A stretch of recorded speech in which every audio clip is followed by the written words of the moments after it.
The Orion Quadrant Academy did not shine.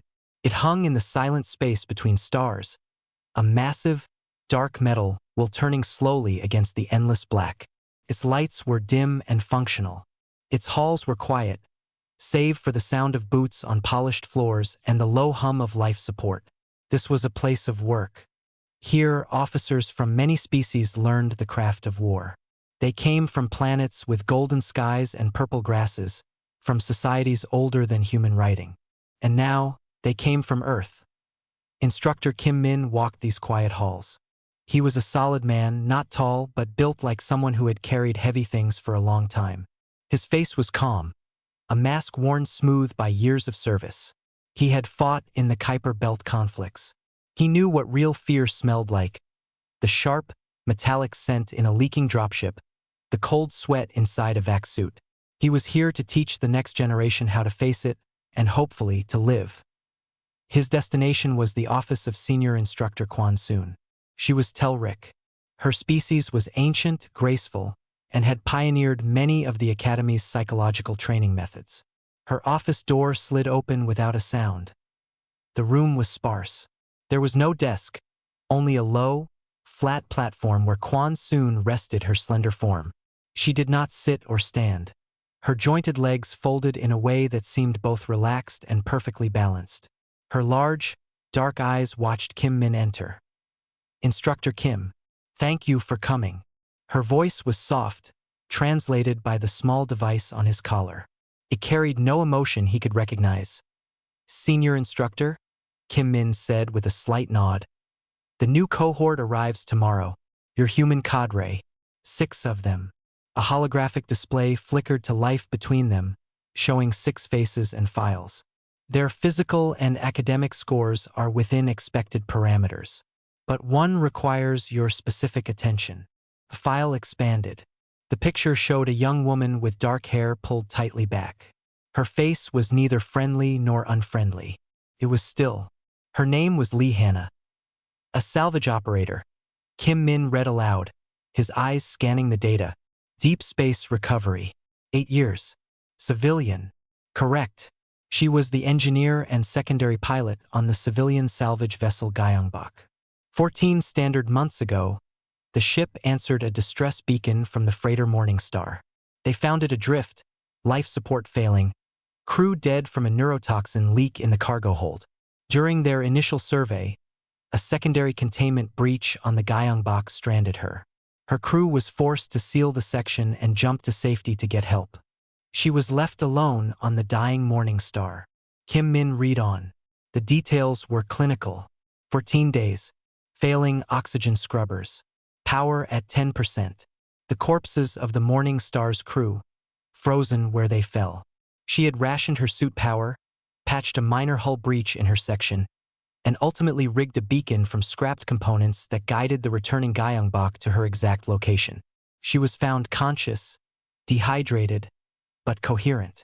Her official statement was 3 pages of technical observations. It contained no personal commentary. Her psych evaluation, Kwon Soon continued, shark significant trauma markers, elevated cortisol baseline, night terror potential, but also compartmentalization scored at 97 percentile. Emotional dampening during crisis simulation is effectively total. Kim Min looked up from the file. She boxes it up. She appears to. The fear is present in her chemistry, but her conscious mind seems to bypass it. This makes her a potential anomaly for the foundational fear assessment. The fear assessment.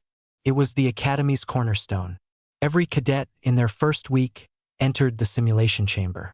The chamber read biometrics and psych profiles, then crafted a unique, immersive nightmare.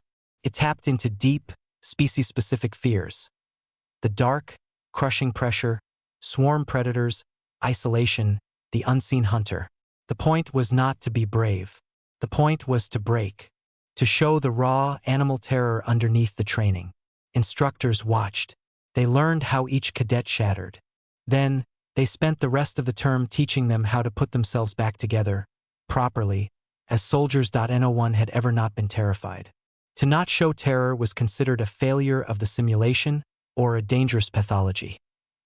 You believe the simulation will not work on her? Kim Min asked. I believe it may not function as instruction, Kwon Soon corrected.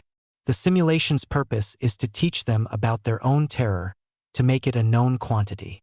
If she does not engage with the terror emotionally, she cannot learn the lesson. She becomes a statistical outlier. It can be disruptive to the group. Kim Min studied Hannah's picture. Her eyes looked back, steady. He saw not defiance, but a profound tiredness. He had seen it before in the mirrors after a long battle. It was the look of someone who had already emptied their cup of fear and found only empty space left. You want me to focus on her, to ensure the lesson takes. I want you to observe. Her performance will inform us. Does humanity's resilience come from overcoming fear, or from something else? A disregard for it? The former can be taught. The latter is a dangerous void. Kwon Soon's large eyes blinked slowly. Your species is new to this community, Instructor Kim. Your capacity for violence is understood. Your capacity for cold, sustained endurance in the face of horror is still being calculated. Cadet Lee may be a data point. Kim Min nodded. He understood. He was not just an instructor for Lee Hannah. He was an observer for humanity, a tester of limits. I will watch her closely. Good. The simulation for her cohort is scheduled in 72 hours. Prepare them as you see fit, but do not warn them of its nature. The authenticity of the first shock is vital. Kim Min left the office. The quiet of the hall felt different now. He thought of the simulation chamber, a black room at the core of the Academy's medical wing. He thought of the screams he had heard from behind its doors, alien and human alike. He thought of Lee Hannah, alone in the dark of a real ship, with real corpses, for 14 days. What did she do in that dark? Did she scream? Did she cry? The file said no. It said she worked. She fixed things. She solved problems. The Academy believed terror was a universal language, a teacher every living thing understood. As Kim Min walked back to his quarters, he wondered if humanity had, in its strange and bloody history, learned to speak a different one entirely. And he wondered, for the first time, if the Academy was ready to hear it. The first 3 days at the Academy were a blur of physical tests, gear issue, and complex lectures on interstellar law. The human cadets moved through it in a tight, quiet group. There were 6 of them. Lee Hannah was the oldest, and she carried herself with a stillness that made the others, even the boisterous ones from Marine regiments, speak a little softer around her. Instructor Kim Min led their orientation. He was not a talkative man. He showed them the firing ranges, the zero-G combat gym, the vast library of tactical scenarios.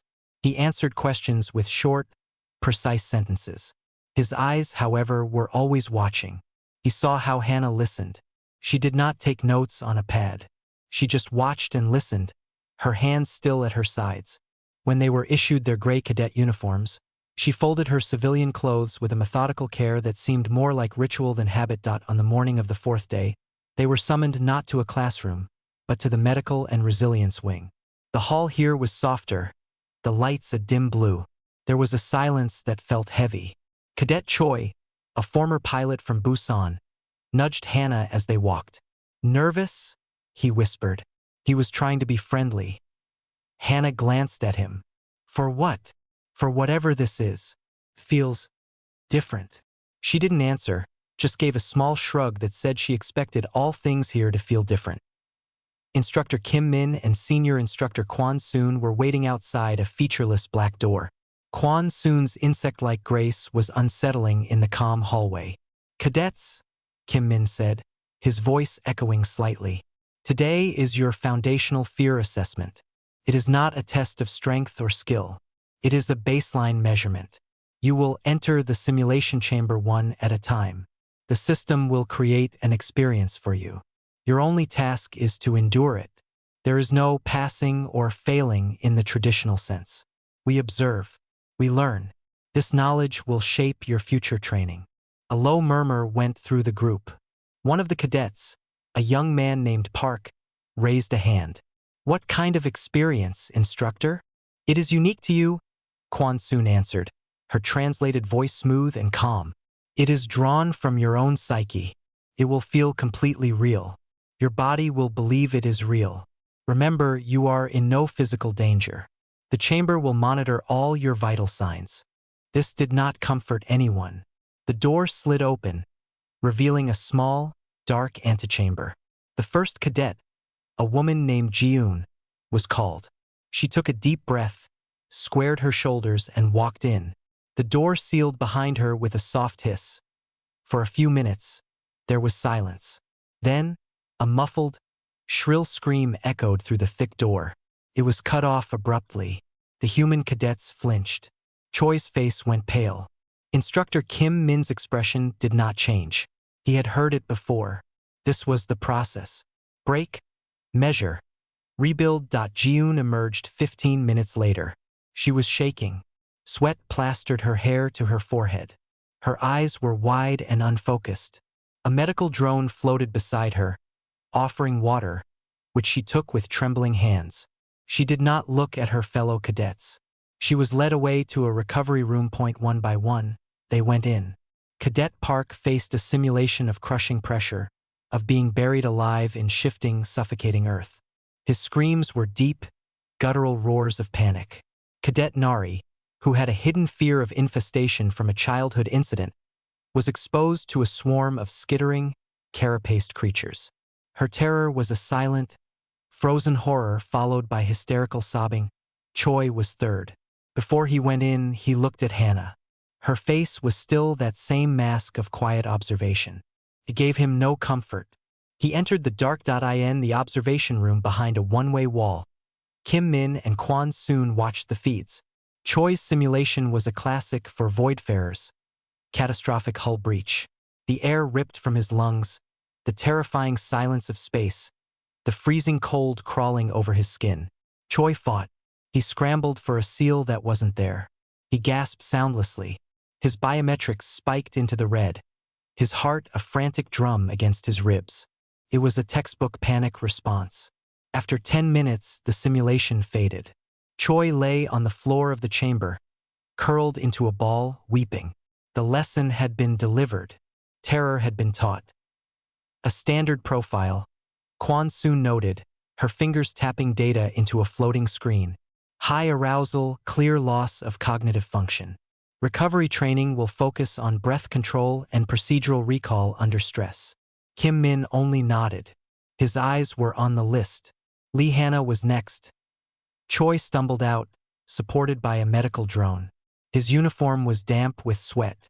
He looked shattered. As he passed Hannah, he tried to speak, but only a croak came out. His eyes held a warning she couldn't quite understand. Cadet Lee Hannah, Instructor Kim Min said. His voice was flat, official. Hannah stepped forward. She did not look at the terrified faces of her peers. She did not look at Choi being led away. She looked at the black door, then at Kim Min. For a second, their eyes met. In hers, he saw no fear, no anticipation. He saw the same tired readiness he'd seen in veterans checking their gear before a drop. Practical look. The door opened. She walked into the antechamber. The inner door opened, revealing the main chamber. It was a perfect, seamless black cube, about 5 meters across. The floor was slightly soft. The air was cool and smelled of nothing. Begin recording. Subject, Lee Hannah, Cadet 778H. Kwon Soon said. The door sealed. For a moment, there was nothing. Then the chamber sensed her. It read her biometrics, her neural patterns, her history. It found the strongest trauma signature, the morning star. The black walls dissolved. Or rather, they became the interior of a ship, a derelict freighter. The lights were emergency red, casting long, dancing shadows. The air grew cold, then bitingly so. The familiar, groaning strain of a dying ship's hull filled the space. The smell hit her first. The sharp, acidic tang of leaked coolant mixed with the stale, metallic scent of recycled air gone bad. She was standing in a narrow corridor. To her left, a conduit sparked and hissed. To her right, a vacuum hatch was sealed, its warning light blinking a slow, lazy red. It was perfect. It was a memory made real in the observation room. Kim Min leaned forward. Kwon Soon's large eyes were fixed on the biometric feed. They waited for the scream. They waited for the freeze. They waited for the heart rate to skyrocket. On the screen, Lee Hannah's body registered the cold. She shivered. Her eyes scanned the corridor, left to right, up and down.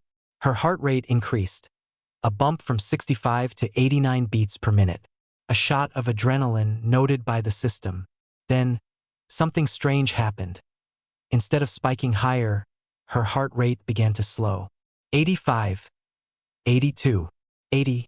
Her breathing, which had hitched for a second, evened out into slow, deep pulls from her diaphragm on the visual feed.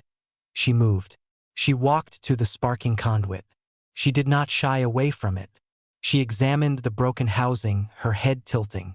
She reached out, her fingers stopping a few centimeters from the spark, gauging the heat. Then she turned.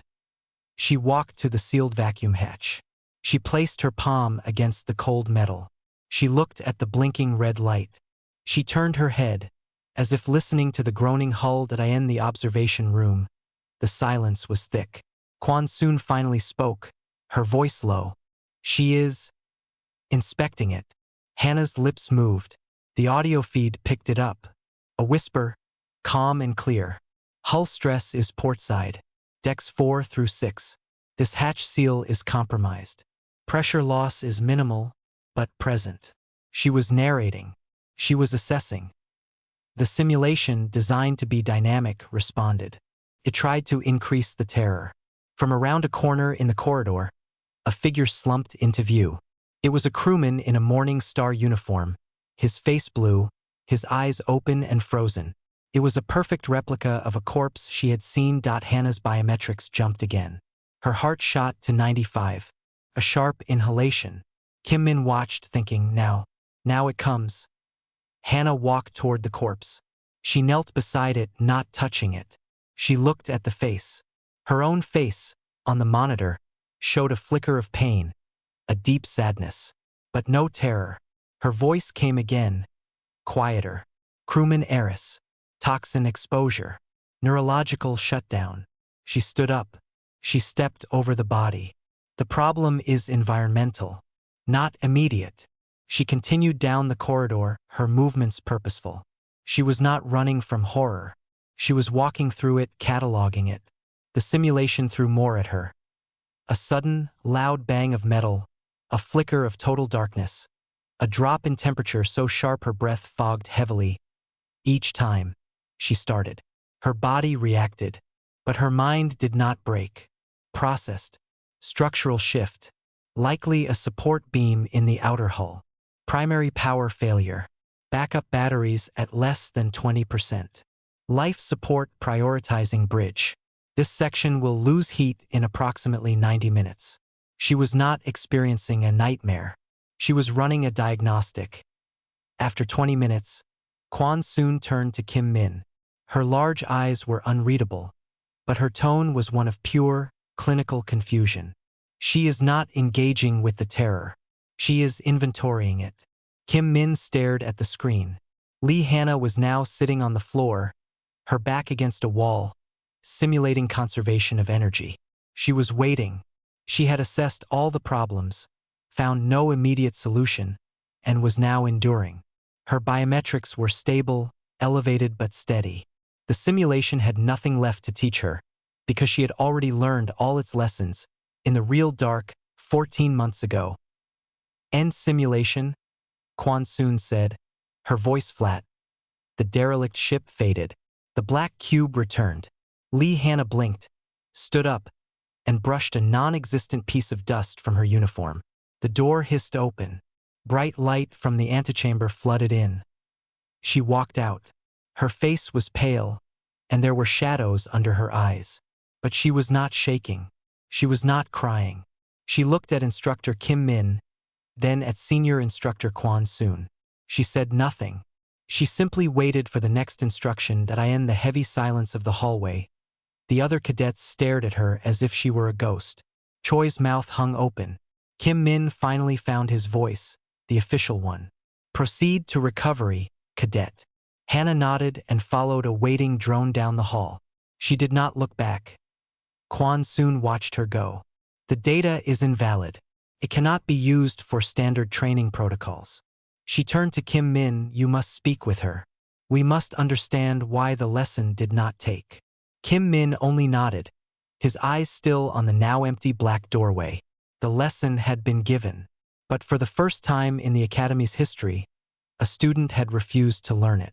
Not out of defiance, but because she had already done the homework, long ago, in a much harder classroom. The recovery room was a quiet, soft space. The lights were warm. Low couches lined the walls.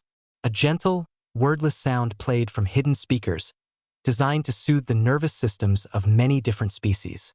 Most cadets spent hours here after the simulation, wrapped in blankets, drinking sweet tea, their eyes hollow. Hannah sat on the edge of a couch. She held a cup of tea someone had given her. She had not taken a sip. She stared at the pale green liquid, watching the slow curl of steam. Her body felt heavy, a dull ache in her bones that had nothing to do with physical strain.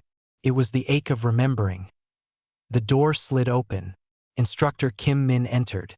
He carried a simple data pad. He did not sit.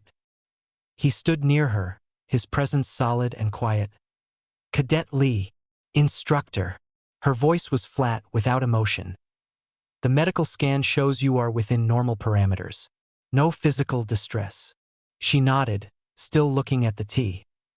Your psychological telemetry from the simulation is unusual. He chose the word carefully. Now she looked up. Her eyes met his. They were not defiant. They were simply tired. It was accurate. The simulation? The scenario. It was the Morning Star. The details were correct.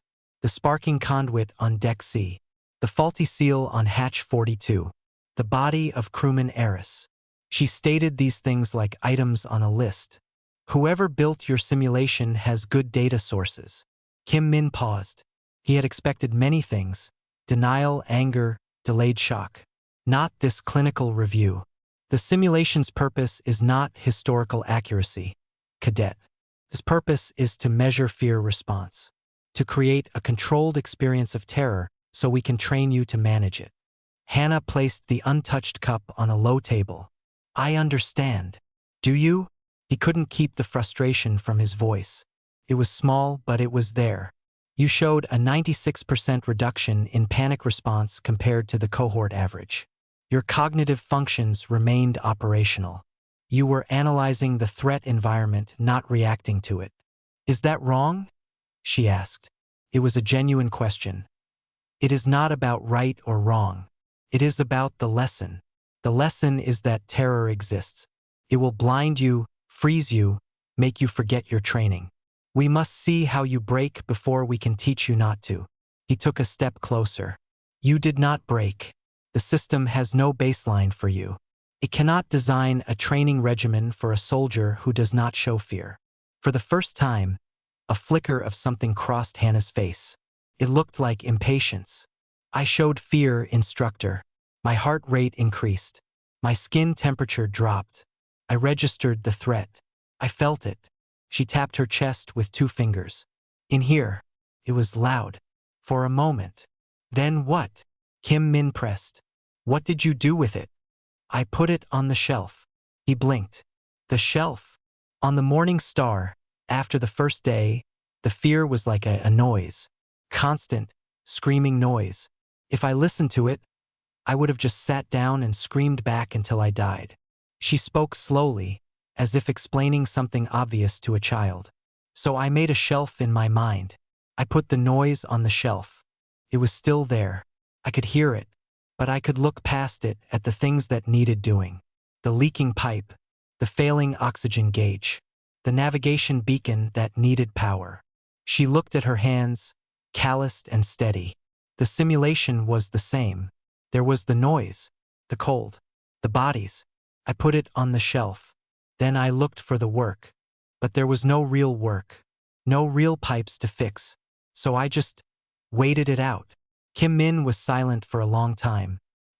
He looked at this young woman, at the profound exhaustion in her eyes that had nothing to do with sleep. He saw it now. The academy taught that terror was a wave that knocked you down, and you had to learn to stand up in it. Hannah had learned to dive underneath it, into a cold, silent place where only tasks existed. It wasn't bravery. It wasn't the absence of fear. It was a brutal, practical sidestep. The shelf, he repeated softly. And what happens when the shelf gets too full? When the noise is too loud to ignore? Hannah met his gaze. Then you die, Instructor. If you're lucky, you die after you've finished the work. She said it without sadness, without drama. It was a simple statement of fact, like noting the temperature of the tea. The door opened again. Senior Instructor Quan soon entered. Her graceful movements seemed out of place in the soft room. Her large, dark eyes went from Kim Min to Hannah. Cadet, your performance was an anomaly. Yes, Senior Instructor. We require a full verbal debrief. Walk us through your thought process during the simulation event. From the beginning. And so Hannah did. She spoke for 10 minutes.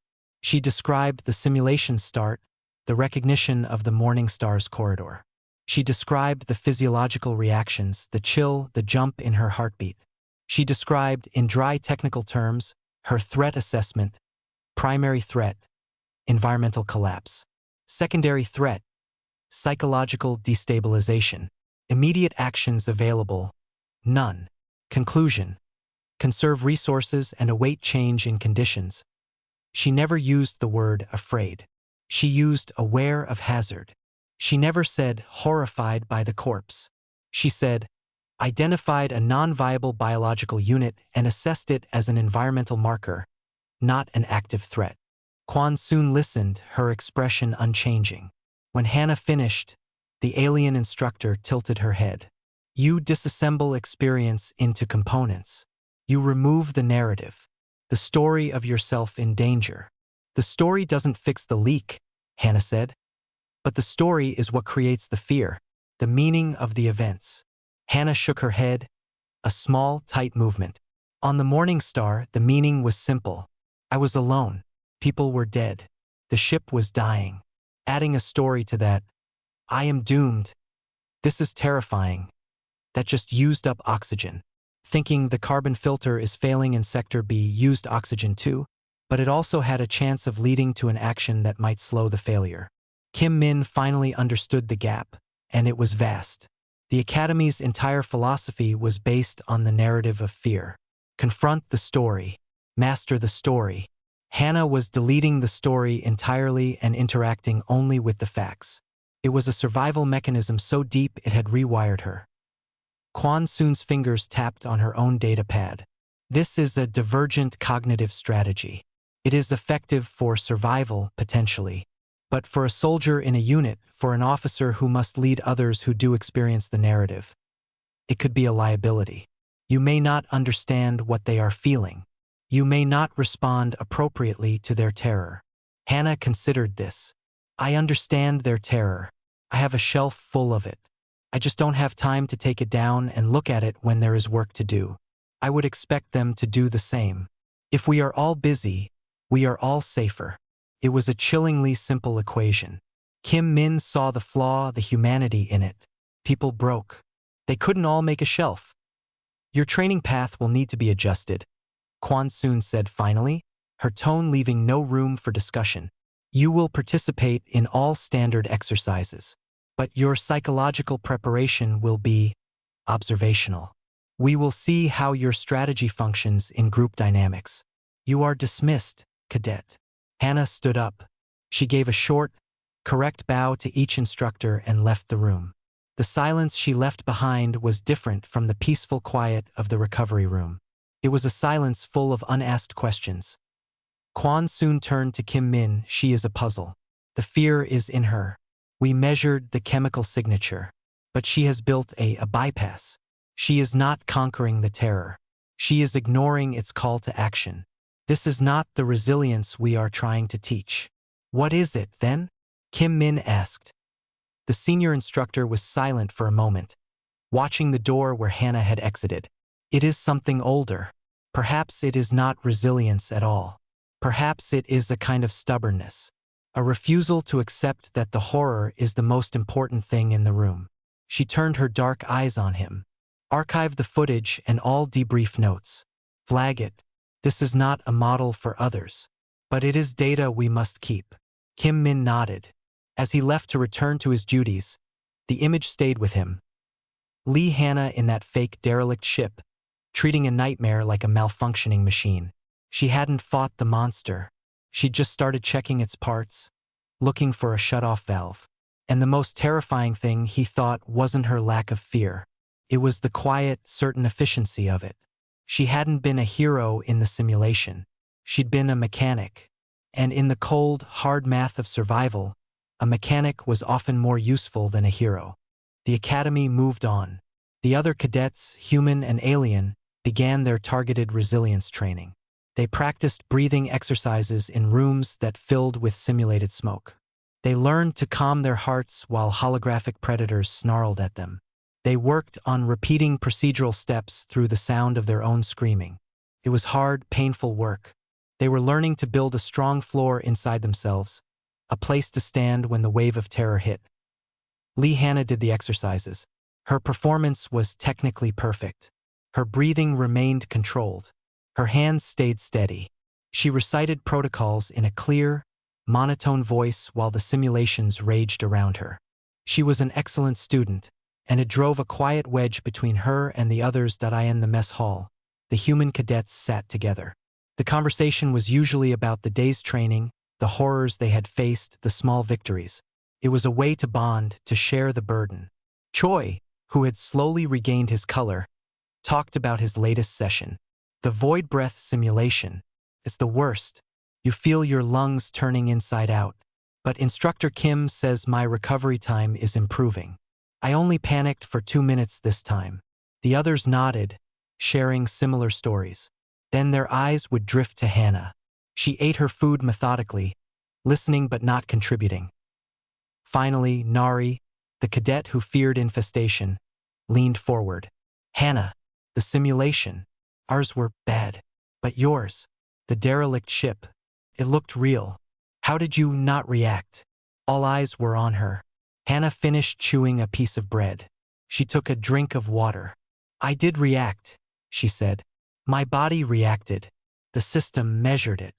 But you didn't scream, Choi said. You didn't cry. You just walked around. You looked at things. Hannah put her cup down. She looked at their faces, young and eager and still marked by fear. They wanted a secret, a trick. There is no trick, she said, her voice low. You think I was brave. I wasn't. I was just busy. Busy? Park asked, confused. On the real ship, the Morning Star, being busy was the only thing between me and dying. The fear was a luxury. I could not afford it. So I put it away. She made a simple gesture, like placing a box on a high shelf. In the academy simulation, it was the same. The fear was there. I acknowledged it. Then I looked for a job. A task. There was no real task, so the task became waiting. That's all. The table was silent. Her explanation did not inspire them, confused them. It made what they were struggling with seem like a personal failure. If fear was a luxury, then their own terror felt shameful. So we just need to ignore it? Nari asked, a hint of frustration in her voice. No, Hannah said, and for the first time there was a flicker of something like passion in her eyes. You can't ignore it. It's too loud. You have to build a room next to it. You let the fear scream in its room, and you go into your room and you work. The work is the only thing that matters. She stood up, taking her tray. The work is the thing. Remember that. She walked away, leaving them in silence. Her words were not comforting. They were cold and hard, but they stuck. Choi repeated it later during a stress drill, gritting his teeth as the air grew thin. The work is the thing. The work is the thing. It helped, a little. It was a different mantra from the ones the Telric instructors taught. Theirs were about peace and acceptance. This was about focus and defiance. Meanwhile, in the archives deep below the academy, Park Jin went about his duties. He was a man who liked order. The vast digital vaults of the Academy held records of every simulation, every cadet's performance for centuries. His job was to sort, to tag, to preserve. It was quiet work, and he preferred it. A flagged file landed in his queue. It was unusual. Flags were for exceptional performances, record setters. This one had a different code. PSY NOM 07. Psychological anomaly. He opened it. The identification was Cadet Lee Hanna, human. He called up the simulation footage and the instructor debrief notes. He watched the 20-minute recording. He saw the derelict ship. He saw the young woman moving through it like an inspector. He read her biometrics, the spike and then the steady, deliberate calm. He read instructor Kim Min's notes. Subject has cognitively compartmentalized terror. Treats existential threat as a series of logistical problems. Lesson of fear not absorbed. He read senior instructor Kwon Soon's final directive. File for archival. Data is non-instructional and potentially disruptive to standard pedagogical models. Restrict access. Park Jin leaned back in his chair. He was old. He had seen many species come through the academy. He had seen many kinds of courage. This was not like any of them. He rewatched a segment where Hannah knelt by the simulated corpse. Her face showed sorrow, a deep and profound grief, but no panic. She saw the dead man as a fact, and the fact was sad, but it was not, in that moment, a problem she could solve. So she noted it and moved on. There was a terrifying clarity to it. The Academy sought to master emotion. This human seemed to be trying to eliminate its relevance. He did as instructed. He filed the footage in the deep archives under restrictive access codes. But before he closed the file, he created a personal copy. It was against protocol, but he was an archivist. His purpose was to preserve truth, not just official truth. He needed a title for his private file. He thought for a long moment. The official title was dry. Simulation 778H, Anomalous Response. Park Jin typed his own title. He called it Human Adapt 07. Terror as a System Error. It fit. In the data logs, her terror had registered as a spike, a glitch in the system which her mind then seemed to diagnose and isolate. The real event, the work of survival, had then resumed. He closed the file. On the surface, Cadet Lee Hanna continued her training. She was becoming a curiosity, a quiet rumor. The human who didn't fear. That wasn't true, Park Jin knew. But the truth was perhaps more unsettling. She feared, but she had made fear irrelevant. In the gym later that week, the cadets were put through a partner drill. They had to assemble a complex communication device while wearing gloves that delivered random, painful but harmless electric shocks. The goal was to maintain fine motor skills and focus under unpredictable pain. Hannah was paired with Choi. The shocks came. Choi flinched, his hands jumping. He cursed, dropping a tiny component. Sorry. Hannah didn't flinch.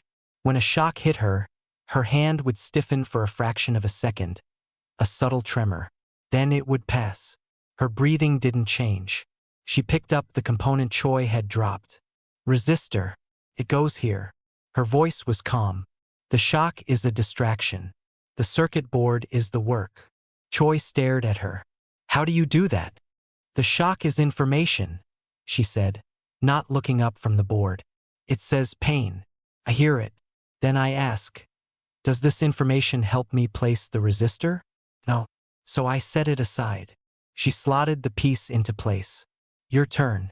The blue wire. They finished the device in record time. The instructor, a tall alien with 4 arms, noted it. Afterward, he pulled Hannah aside. Your focus is exceptional. But you did not help your partner manage his distraction. In a unit, you must lead, not just perform. Hannah listened. I gave him the next task. I kept the work moving. He needed reassurance. He needed to see that the pain could be managed. She looked at the instructor, her head tilted. Showing him that the work continues is how you manage it. Words are just noise. Action is quiet. The instructor did not know how to answer. He dismissed her. Walking back to her quarters, Hannah felt the familiar tiredness. She understood, in a way, what they wanted from her. They wanted her to perform a struggle, to show that she was fighting the fear. But she wasn't fighting it. She was shelving it. Fighting it would give it importance. She refused to give it that. In her small room, she sat on her bed and looked at her hands. They were steady. She thought of the morning star, of the real cold, the real silence. The simulation had been a whisper compared to that roar. They had tried to teach her terror. But you could not teach drowning to a fish. You could not teach freezing to a block of ice. She lived in it. She operated within it. Terror was not a lesson. It was her old workplace. And the academy, for all its advanced science, was just now reading the employee manual. The rumors grew. They moved through the academy like a slow, cold draft. They were not loud, but they were persistent. The human female, Lee Hannah. The one the simulation could not break. Some cadets thought she was a genetic modification, a secret project. Others thought she was simply broken inside, an empty shell.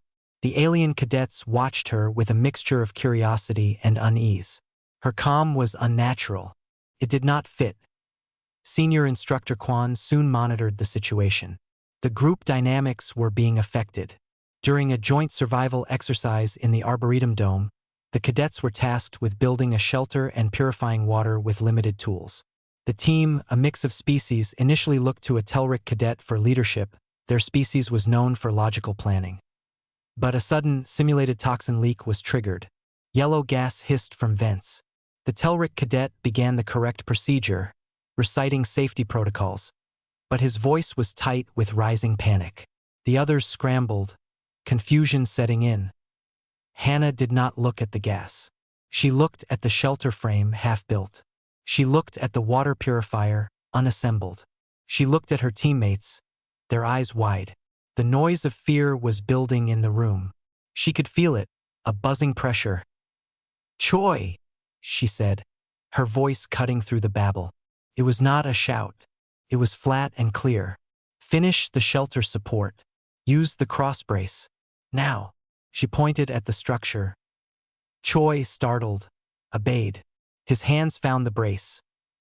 "Nari," Hannah continued, turning. "The purifier. The filter cartridge is upside down. Fix it." Nari blinked, looked down at the device and saw the error. She flipped the cartridge. "Park," Hannah said, pointing to the human male who was staring at the spreading gas. "The sealant tape. Seal the vent at the base of the north wall. It is the primary source." Park shook his head. "But the protocol says we should." "The protocol for a real toxin is to seal the source and finish the shelter to get clean air," Hannah interrupted, her tone leaving no room for argument. "Do the work." She herself moved to the team's supply pack and pulled out the breathing masks that were always part of the drill. She did not put one on. She handed them to the two alien cadets who were closest to hyperventilating. "Put these on. It will help you think." In less than a minute, the chaos had become ordered action. The vent was sealed. The shelter was taking shape.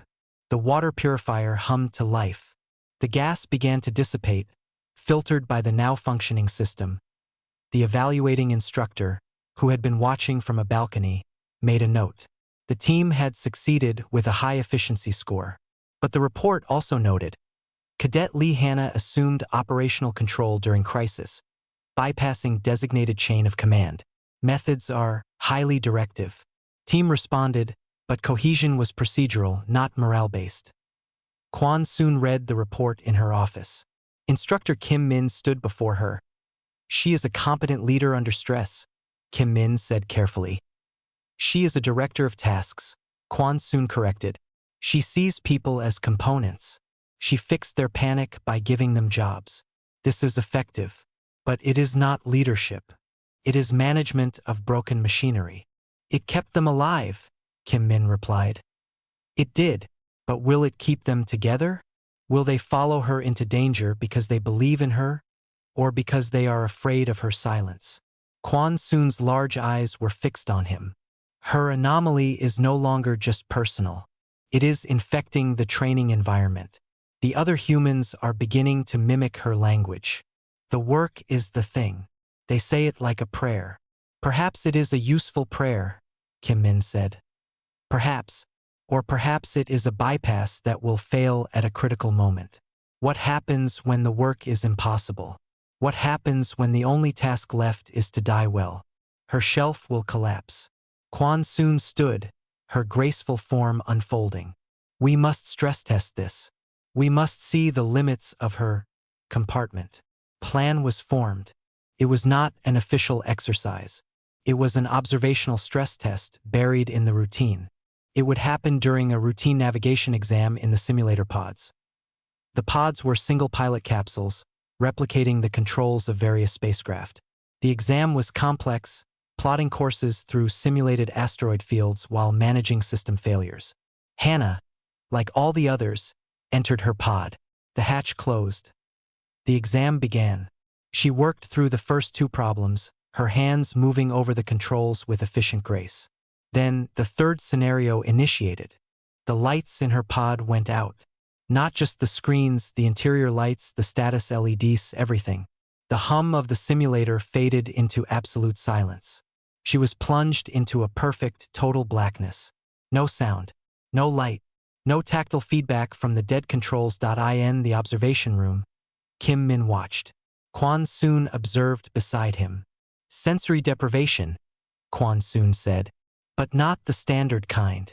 We have modeled the specific conditions of the final hours on the Morning Star, based on her own testimony. When the primary and backup power failed. True isolation. No tasks possible. On the biometric feed, Hannah's body reacted immediately. Her heart rate shot up. Her breathing quickened. In the complete silence of the observation room, they could hear the sudden, sharp inhale from her audio feed in the pod. Hannah felt the old cold touch her spine. This was different from the first simulation. That had been a memory she could walk through. This was the feeling of the memory, the absolute absence, the end of all work. She reached out. Her hands found the controls. They were inert, dead plastic and metal. No buttons clicked. No switches moved. She waved a hand in front of her face. She saw nothing. She heard her own breath, loud in the silence. Then she held her breath. In the silence that followed, there was nothing. Not even the groan of a dying ship. Her heart hammered against her ribs. This was it. This was the thing that lived behind the shelf. This was the void where all tasks ended. The panic was a physical thing. A cold liquid rising in her chest, threatening to fill her throat. The observation room was tense. The biometrics were spiking into critical stress levels. This is it, Kim Min thought. The shelf is breaking. The terror is teaching its lesson. Hannah's hands gripped the dead controls. Her knuckles were white. She closed her eyes, though it made no difference. The darkness was inside and out. She felt the scream building, a raw pressure behind her teeth. And then, a thought. A simple, clear thought, cutting through the static of panic. This is also a problem. The thought was so absurd it almost made her laugh. But it was her thought, her process. Problem. What was the problem? The problem was sensory deprivation. The problem was rising panic. The problem was a lack of actionable data. Define the parameters. Her own internal voice, flat and calm, like she was giving a report. Parameter 1. No visual data. Parameter 2. No auditory data from external sources. Parameter 3. No tactile feedback from environment. Parameter 4. Biological systems showing stress response. Conclusion. Environment is non-responsive. Task orientation impossible. New task. Monitor biological systems. Prevent overload. She began to breathe. Not the gasping, frantic breaths of before. She forced air in through her nose for a count of 4. She held it for 7. She let it out through her mouth for a count of 8. It was a basic calming technique, one the Academy taught on the first day. She had never needed it before. Now it was a job, a task. Her heart rate was a system to be regulated. Her breathing was a procedure to be followed. In the observation room, Kim Min watched the numbers. The spike peaked, and then began a slow, steady decline. Her breathing pattern changed, becoming rhythmic, controlled. Her heart rate followed, dropping from its frantic peak to a high but manageable level. She did not move. She just sat in the absolute dark, breathing. She was not fighting the terror. She was not ignoring it. She had found a new, tiny, absurd piece of work. The maintenance of her own body. It was enough. After 5 minutes, the simulation ended. The pod lights came up softly. The screens flickered back to life, showing a neutral standby screen. Hannah opened her eyes. She was pale. A fine sheen of sweat covered her face. Her hands trembled slightly as she released the controls. She took one last, long, shuddering breath, and then let it out slowly. The trembling stopped. The pod hatch opened. She stood up and walked out. She did not look at the observation window. She walked straight past Instructor Kim Min, who had come out to meet her. Her eyes were focused on something far away. "Cadet," Kim Min said. She stopped. She looked at him. Her face was the same mask, but her eyes were different. They were not tired. They were blazing with a cold, hard light. "The test is over?" she asked, her voice hoarse. "Yes." "Good," she said. She turned and continued down the hall, her steps even and measured. Back in the observation room, Quan Soon stared at the biometric log. The spike, the deliberate controlled decline. "She did not break," Quan Soon said, her voice holding a note of something like awe or fear. "She found a smaller task." Kim Min looked at the empty pod. "You took away all the work." So she made the panic itself her work. She managed it. Quan Soon was silent for a very long time. "This is not a bypass. It is a fundamental reprogramming. We tried to break her shelf. She just built a smaller, stronger one inside the darkness." She turned off the screen. "The footage, all of it, it must be sealed, not just archived. This is a dangerous philosophy. It turns the self into a machine. We cannot have this spreading." Kim Min nodded, but he felt a chill. They had tried to teach her terror. And in the deepest dark, with no work left, she had taught herself a new, terrifying kind of work. She had become the mechanic of her own soul, and she had fixed the breakdown. The academy year wore on. Seasons did not change in the metal while turning in the void, but a rhythm developed. Cadets trained, failed, learned, and slowly hardened. The human group, once loose and chatty, had changed. A quiet seriousness had taken root, born from shared hardship and a strange, borrowed phrase. Lee Hannah remained apart. She was not shunned, but a space existed around her. It was the space you give to a sharp tool or a deep hole, something useful but dangerous to get too close to. The other cadets had seen her in the group exercises. They had heard about the sensory deprivation test, though only whispers of it were true. They knew she was different. Choi was the one who tried hardest to bridge the gap. He found her one evening in a rarely used observation lounge, staring at the stars that slowly drifted past the large window. She was not relaxing. She was just looking. "May I?" he asked, gesturing to the seat beside her. She nodded once. He sat, the silence stretching. Finally, he spoke. "The others, they talk, about you." "I know," Hannah said, her voice quiet. "They don't understand. They think you don't feel anything." "I feel things," she said. It was a simple statement. "Then how?" The question burst out of him, full of his own frustration and fear. "How do you do it?" "In the arboretum with the gas. In the sim pods. They say you sat in total darkness for 5 minutes and your heart just slowed down." "How?" Hannah turned from the stars to look at him. In the dim light from the window, her face looked younger and older all at once. "You were in the void breach simulation. Your air was gone. You were freezing. What did you think about?" Choi remembered.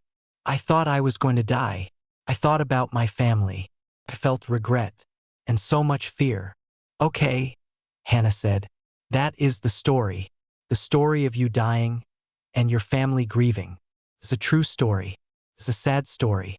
But in that moment, was thinking that story helping you?" He blinked.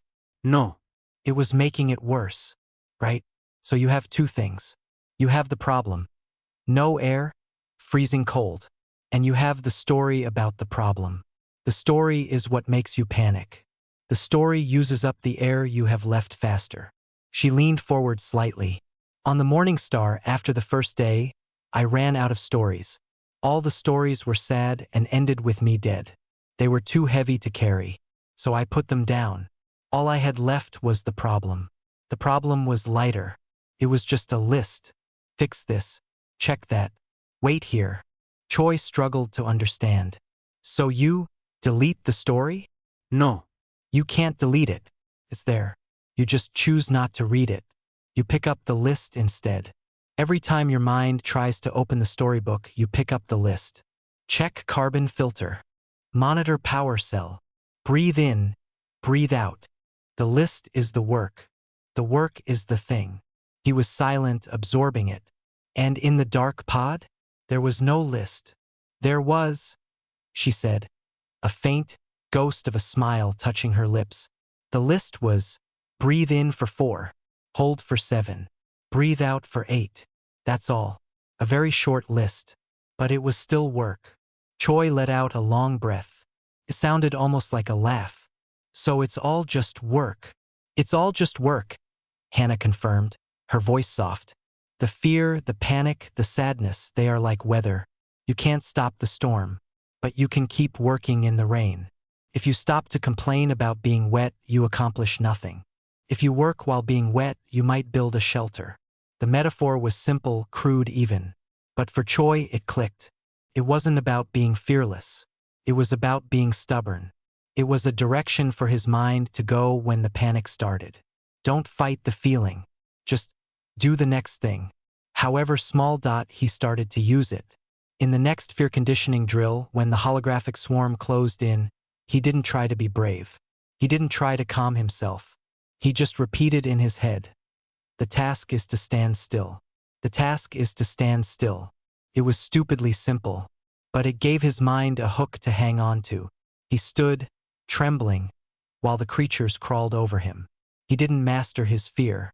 He worked beside it. He told Nari. He told Park. The phrase, the work is the thing, began to circulate among the human cadets not as a mysterious mantra, but as a practical tool. It was a wrench for the mind. It didn't make the fear go away. It gave them a job to do while the fear was happening. The change was subtle but noticeable to the instructors. The human cohort's performance in stress drills began to show a peculiar pattern. Their panic peaks were not lowering dramatically, but their recovery times were improving. They weren't spending as long in frozen helplessness. They would falter, and then a look of almost grim determination would set in, and they would begin the procedural steps, clumsily at first, then with more focus. Instructor Kim Min saw it. He understood the source. He wasn't sure if it was good or bad. It was effective, but it was born from a philosophy that the Academy did not teach. It was a philosophy of survival, not of mastery. Deep below, Archivist Park Jin saw the pattern too. He monitored the aggregated performance data. He saw the notation on the human cohort files, showing a typical resilience pattern, task-focused recalibration post-stress. He knew where it had started. He pulled up his private copy, Human, Adapt 07. Terror as a system error. He compared Hannah's biometric logs from her first simulation to Choi's latest. The patterns were not the same. Hannah's were a flat line of control after the initial spike. Choi's were a jagged mountain of panic that slowly smoothed into a plateau of action. Hannah had built a soundproof room next to the screaming. The others were learning to wear earplugs and shout over the noise to get the job done. It was a dilution of her method. A more human version. It had empathy in it. They still felt the story, they just tried to talk louder than it. Park Jin made a new entry in his private log. The anomaly is not spreading as a disease. It is mutating into a tool. The subject, Lee Hannah, operates on pure logic. Her compatriots are using her logic as a weapon against their own emotions. It is less efficient, but perhaps more sustainable for a social species. They are not deleting the story. They are learning to shout it down. On the surface, the final term approached. The cadets were tired, thinner, sharper. There was to be one last large-scale exercise before graduation. A multi-species tactical problem on the simulated battlefield dome. Hannah knew she was being watched. She could feel the eyes of Quan Soon and the other senior instructors. This was not just a test of skill. It was a test of her integration. Could she function as part of a unit, not just its director? The exercise began. It was chaos by design. 2 teams, mixed species, tasked with capturing objectives in a ruined cityscape. Simulated enemy fire zipped through the air. Explosions shook the ground. Cadets were hit and marked out by their suit systems. Hannah's team was pushed into a defensive position, a collapsed building. Their communications were jammed. Their team leader, a tall reptilian cadet, was tagged early. Confusion set in. The suppressing fire was intense. Hannah crouched behind a broken wall. She saw Choi nearby, his face pale. Nari was pinned down across the street. The story here was clear. They were trapped. They were going to be picked off. The fear was in the air, thick and sour. She looked at the objective marker on her wrist map. Then she looked at the layout of the ruins, the patterns of the enemy fire. It was a problem. Complex, dangerous problem. She didn't take command. She spoke, her voice loud enough for her clustered human teammates to hear over the noise. Joy, the enemy shooter on the upper left. His field of fire has a blind spot 4 meters to the right of the low wall. You can move there. Choi stared at her, then at the wall. He saw it. Path. A task. Nari, Hannah continued, raising her voice. When Choi moves, he will draw fire. You will have 6 seconds to cross to the next cover. Your task is to reach the conduit box and disable the comms jammer. The access code is 7-7-0-3. She gave them work. Specific, immediate, survivable work. Choi took a breath, muttered, "The work is the thing," and sprinted. Simulated rounds kicked up dust near his heels, but he made it to the blind spot. As predicted, the enemy fire followed him. Nari moved, low and fast, across the street. She reached the conduit box, her hands fumbling but moving. 7-7-0-3. The jammer icon on their wrist maps flickered and died. Local comms crackled to life. Anyone read me? Order began to reform from chaos. They didn't win the exercise, but they rallied. They executed a fighting retreat that saved more of their team than anyone expected. In the debrief, the evaluating instructor praised their adaptive communication and tactical initiative under pressure. He did not single Hannah out, but everyone in the room knew. Afterward, Choi found her cleaning her training rifle in the equipment bay. "You didn't tell us to not be afraid," he said. "No," she agreed, not looking up. "You just told us what to do." "Yes," he nodded. "It helps. It really does." Hannah finally looked at him. She saw not a hero but a soldier, a tired, scared person who had learned how to keep going. She gave a single, slow nod. "Good," she said. Then the work was useful. She returned to cleaning her rifle. The work was the thing. And for now, the work was done. But around her, a quiet change had taken root. It was not the terrifying, emotionless efficiency she possessed. It was something warmer, something more human. It was the understanding that even in the heart of terror, you could find a job to do. And sometimes that was enough. The graduation ceremony was a somber, formal affair. There were no cheers, only the quiet click of boots on the deck as the cadets received their commissions. They were no longer cadets. They were officers posted to ships and stations across the quadrant. Lee Hannah stood at attention with the others, her gray uniform exchanged for the dark blue of a commissioned engineering officer in the human diaspora fleet. Her face was as still as ever. She was assigned to the Deep Space Survey Vessel CFN Sentinel. It was a good posting, technical and quiet. Instructor Kim Min watched the ceremony. He felt a strange sense of loss, as if he had studied a complex machine for a year only to have it shipped away before he fully understood its workings. He had not broken Lee Hannah. The Academy had not broken her. They had merely documented her unbreakability. After the formalities, the new officers had a few hours to collect their things and say their goodbyes. The human group clustered together in a common room, their awkward formality melting away. There were handshakes, even a few quick hugs, promises to stay in touch, Knowing the vastness of space would make it difficult. Choi sought out Hannah. He found her in her now barren quarters, a single bag at her feet. "So, the Sentinel," he said, leaning in the doorway. "Yes," she said. "Good ship. You'll keep it running." He smiled. It was a real smile. "Thank you, Hannah." She looked at him, a question in her eyes. "For the tool," he said, his smile turning a little sheepish. "For the work. It helps. It really does." She nodded. "Good. Use it well." It was the closest thing to a blessing she could give. He left her to her silence. Soon after, a light blinked on her door panel. It was Instructor Kim Min. She opened the door. "Officer Lee," he said, using her new title. "A moment before you go?" She stepped aside to let him in. The room was empty of any personal touch. It was as if she had never been there. "Your final evaluations are strong," he began, the official words coming easily. "Your technical scores are exceptional. Your tactical adaptability is noted." "Thank you, Instructor." He hesitated, the official mask slipping. "Hannah, what will you do when the work runs out?" She met his gaze. It was the same question from the sensory deprivation test, asked in a new way. "The work never runs out, sir. It just changes. If the last task is to die, then that is the work. Doing it well or doing it poorly is still a task." He shook his head, not in disagreement, but in wonder at the starkness of her universe.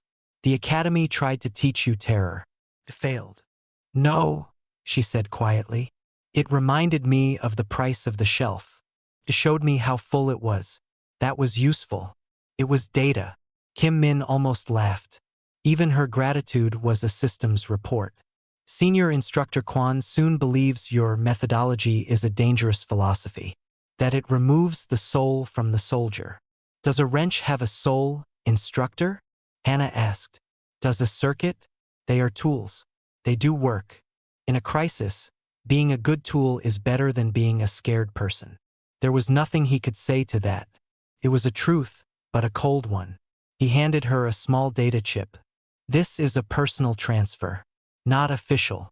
It is the compiled observations from your fear assessment and the subsequent tests. The raw data, not the conclusions. I thought you might want it." She took the chip, holding it between her fingers. It was a record of her own breaking point or lack thereof. "Why?" "Because you earned it," he said simply. "And because someone should have the full picture. Even if it's you." He gave a short, sharp nod. "Safe travels, Officer Lee." "Thank you, Instructor Kim." He left, and she was alone again. Deep in the archival levels, Park Jin performed his final duty on the file. The official order had come down from Kwan Soon's office. The footage and all associated data for Cadet, now Officer, Lee Hannah were to be sealed under a Level 3 security lock. Access required the permission of 2 senior instructors. It was not quite classified, but it was buried. He executed the order. The official file was wrapped in layers of encryption and moved to a digital vault that saw no light. The title remained, Simulation 778H, Anomalous Response. On his private terminal, he opened his copy. Human, Adapt 07. Terror as a system error. He watched the footage one last time. The young woman in the fake derelict, treating a nightmare like a malfunctioning machine. He saw her kneel by the fake corpse, her face holding sorrow but not panic. He saw the biometric spike and then steady. He read Kim Min's notes about the shelf. He then pulled up the broader performance charts for the human cohort. He saw the jagged lines of their fear responses slowly, imperfectly, beginning to mirror Hannah's flat line of focus. Not perfectly, but the trend was there. They had learned a new way to scream, by shutting their mouths and moving their hands. Park Jin was an archivist. His job was to preserve truth. The official truth was that Lee Hannah was an anomaly to be sealed away. But there was a larger truth. He began to type, adding a final entry to his private log. Addendum. Final observation. The subject has departed. The experiment, from the Academy's perspective, is concluded. They sought to teach terror and failed. But in failing, they documented something they do not have a name for. It is not courage. It is not fearlessness. It is a profound, stubborn focus that treats horror as irrelevant noise. The subject does not conquer fear. She outlasts it. She treats it as a logistical issue. The work is the thing. This is not a philosophy for a good life, but it may be the philosophy for a life that continues when all else fails. The footage is archived. The lesson, however, was received by her fellow humans. They are not like her, but they are learning to use her tool. This may be the true outcome. Not the creation of an unbreakable soldier, but the subtle reshaping of many soldiers toward a colder, harder, more durable form of hope. A hope built not on the absence of fear, but on the presence of a next task. File closed. Lesson reluctantly understood. He saved the file and shut down his terminal. The archive was silent. A transport shuttle carried Lee Hannah away from the Academy wheel. She sat by a viewport, watching the massive structure shrink into the star-dusted black. She felt no nostalgia, no pride. She felt the familiar, comfortable weight of the next task. Report to the Sentinel. Learn its systems. Keep it running. In her pocket. Her fingers brushed the data chip Kim Min had given her. She did not need to view it. She knew what it contained. It was the schematic of her own endurance, a map of the shelf in her mind. It was useful data. The other human officers were on different shuttles, heading to different destinies. On his shuttle, Choi looked out at the same stars. He was scared. His posting was to a patrol frigate on the volatile Spinward frontier. There would be danger. There would be fear. He touched the insignia on his uniform. He thought, the work is the thing. It was not a magic spell. It was a rope to hold onto in the dark. It was enough. The Academy will turned on, ready for the next cohort. It would continue to teach terror, to break cadets down and rebuild them. The method was proven. It worked for 100 species. But in the quiet of the archives, a single file sat, locked away but not forgotten. It was a record of the time the Academy tried to teach one human terror, and instead, she gave them a lesson in work.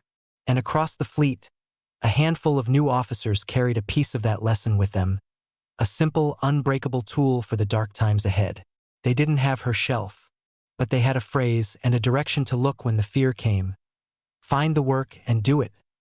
The shuttle carrying Lee Hannah jumped into faster-than-light travel, a flash of light that was there and gone.